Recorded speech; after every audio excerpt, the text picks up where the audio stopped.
Good morning.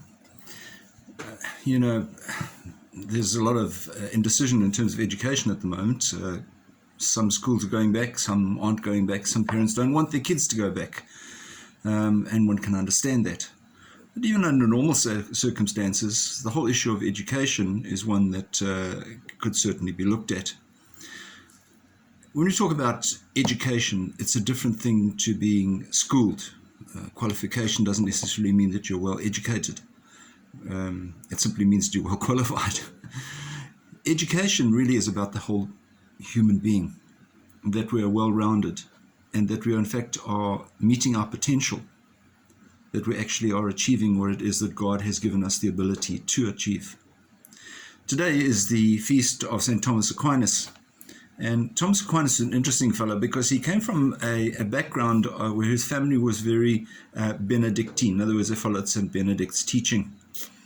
But St. Thomas wanted to become a Dominican, and this was just not on as far as his family was concerned. And they, to a certain extent, they kidnapped him for a year to keep him away from the Dominican influence.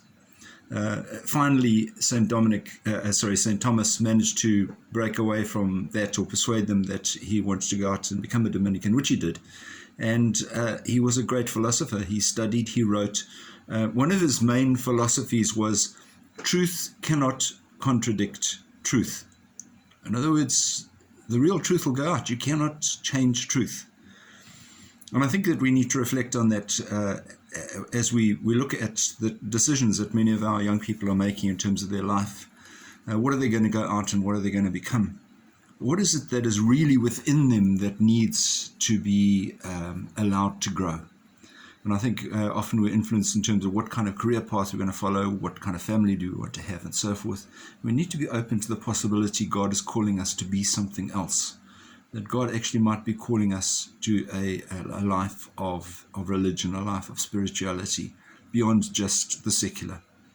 So as the young people start considering their careers and their futures, let us as parents and as family consider realistically that God needs spiritual leaders in the world. And perhaps there's a member of our family, one of our young people, that is being called to that. And let us encourage them.